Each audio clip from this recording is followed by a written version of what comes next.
Welcome to Francis Quilts, the site dedicated to the wonderful art of quilting, with a few other fun things thrown in as well. If you like what you see here, be sure to subscribe. Hey guys, I want to give you a quick tutorial about how you can help your fabric stretch a little bit if you need to, just in case things aren't exactly the right size. In this case, I'm sewing these two pieces together, but you can see this top piece is not the right size in comparison to this bottom piece. The bottom piece, I've measured it and it is the correct size that I want it to be. So now I am going to sew this one to this, and I want to show you how I'm going to do it. The first thing I want to note here is that there's a little bit here that this is too small right there. So I need to think about that when I'm doing it, that it probably needs to have just a sliver added onto it. So let's get started. So I'm going to start by putting the one piece on top of the other one, right sides together. I'm going to line up along this edge right here, and I'm going to line up along this edge right here. As I said earlier, you've got a little piece of sliver missing right there. I'm just going to just pretend that that fabric is there. So before I do anything else, I'm not pinning or anything else, I'm going to come under here and put it under the needle. And I'm just going to do a few stitches just to get into the piece, just so I have now caught those two seams together, or those two pieces of fabric together.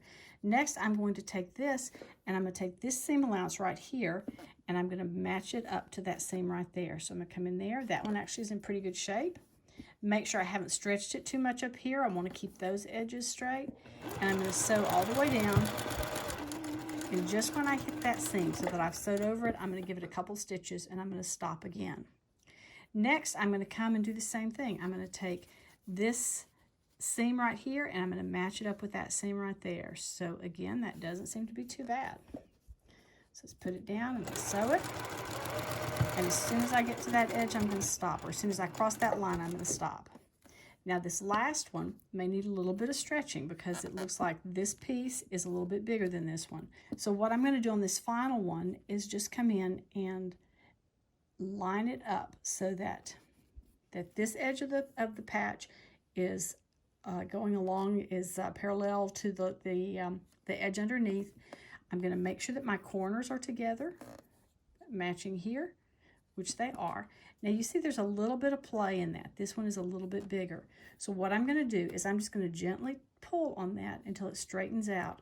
Again, I want to make sure that this has not gotten all skewed. Sometimes it moves up like that. You don't want that. You want to keep it straight. And I'm just going to sew down, keeping my finger in the way. If I'm concerned about it, I might switch it and use a stiletto or something there. Let's give it a quick iron. And here we are. You can see that this block looks pretty good now. This edge along here is nice and straight.